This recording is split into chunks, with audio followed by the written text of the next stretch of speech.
The Hawaii Supreme Court has upheld the state's laws that generally prohibit carrying a firearm in public without a license. Justice Todd Edens wrote in a unanimous decision this week that, quote, states retain the authority to require individuals have a license before carrying firearms in public, per Reuters. This decision reversed the dismissal of charges for carrying without a permit, referencing the 2008 District of Columbia versus Heller court ruling that recognized an individual right to bear arms for self-defense, thus disagreeing with the United States Supreme Court's Second Amendment rulings. Part of the ruling reads, quote, the spirit of ALOHA clashes with a federally mandated lifestyle that lets citizens walk around with deadly weapons during day-to-day activities, end quote. Now, Hawaii Attorney General Ann Lopez called the ruling a landmark decision that affirms the constitutionality of crucial gun safety legislation. So it's interesting to see this kind of clash between state laws and the federal government, especially because I and many people now are in the position of Hawaii actually shouldn't be a state.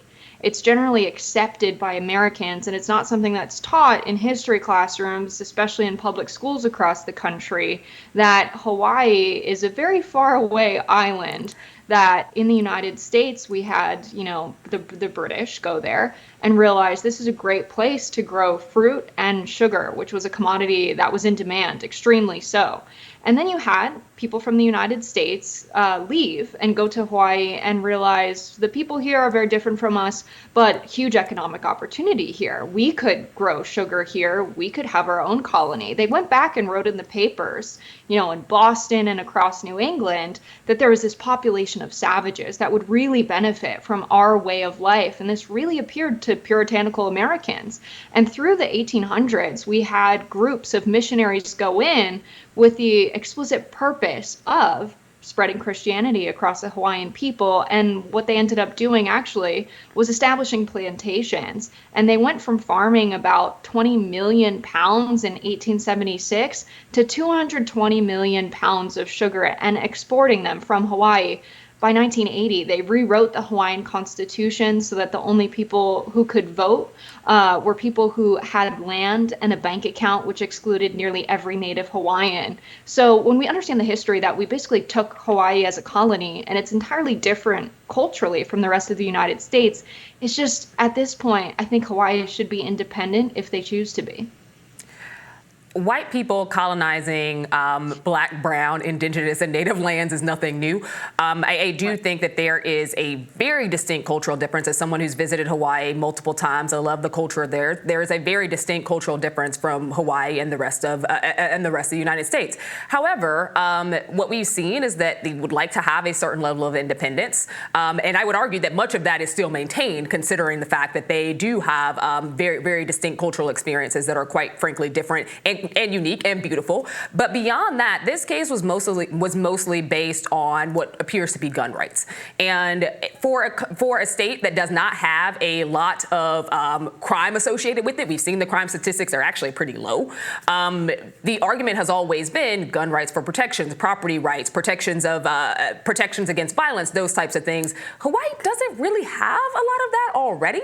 So I do think that there is something to be said about trying to represent a culture and keep it as safe and protected as it has always been, but also acknowledging that they don't want to usher in some of the things that are happening on the mainland. They don't want that to be a part of their culture. And I think that this ruling kind of upholds that.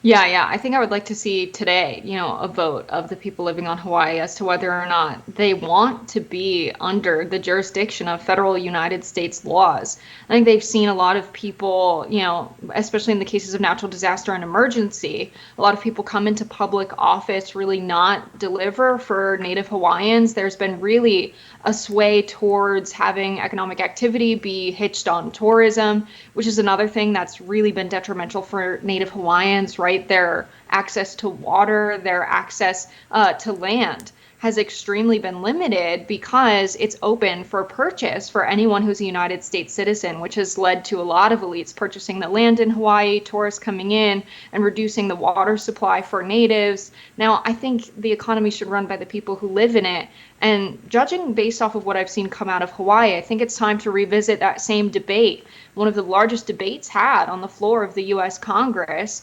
or among Congress people and intellectuals across the United States. In 1898, this took place officially in the Capitol, as well as in Faneuil Hall in Boston, where even Mark Twain came and spoke about how the United States is a country that was founded on, not being someone who goes, or rather a country who goes off abroad, takes land and colonizes people. That's what we fought against in founding our nation.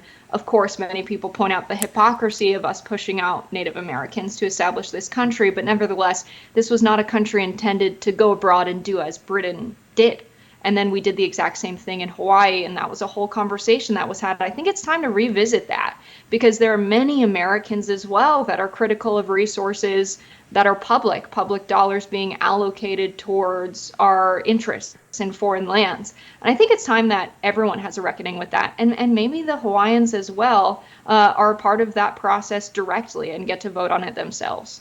This country was founded on a lot of principles that they did not act out in practice. As you know, I don't think we have enough time to go through all of them. But you did touch on something that I find very interesting as it relates to disaster response. We've seen in Hawaii what I would consider a very disastrous response to a national disaster, in the same way that I would argue that the United States has a way of doing when the victims of said natural disaster happen to be Black, brown, or indigenous people. We saw it with Katrina in New Orleans, which is a state here on the mainland, a city here on the mainland. We saw it most recently also in critical water infrastructure in Jackson, Mississippi. The response has been slow and arduous. They were having issues with clean water for 50 plus years in the state capital of Mississippi, but because the population is overwhelmingly Black, we did not see a national emergency. We did not see the level of intuitiveness that needed to be there. And I think that time and time again throughout history, we've seen that here on the mainland in the United States, when the victims happen to be Black, brown, or indigenous, in a way that Hawaiians might also feel a little slighted by. That is very real, but it is also the history and, the process of America. And I think that that's very frustrating, particularly for people who happen to be from communities of color. Yeah, absolutely. It's fascinating that we have, the kind of disaster response that we saw following Katrina here on the mainland, and that kind of mirrored by Hawaii. But I think it's a bit of a unique situation, the Hawaii situation, because it's just so far away from the United States, and it's land that was stolen, as was Louisiana. It's an interesting thing to compare, right? Because many African Americans living in the United States are descendants from slaves who had no say in coming to the country at all. And I think, there's a different kind of policy change that would need to happen for disaster response to be more appropriate. Doesn't mean that there's more money to be tapped in local communities that's proportionate to the kind of disasters that they experience. So if you're living in a coastal town, you probably have a much bigger budget than if you're living in inland North Carolina like I am. So you can't have a president like George Bush hold the purse strings and decide far too late, when too many people are died and suffering, to tap into those funds. In the case of Hawaii, it just doesn't seem like it should be a part of the United States. I think is what's really at the heart of this, is that, you have so many people coming in and settling there, and the land is just so vastly far away that it's not really a part of the U.S. anymore. Similarly, Puerto Rico is still a territory of the United States. They absolutely want their independence, and there's been popular movements for this. But I do think there's another layer to this story, because we're talking about the difference between states' rights and federal legislation.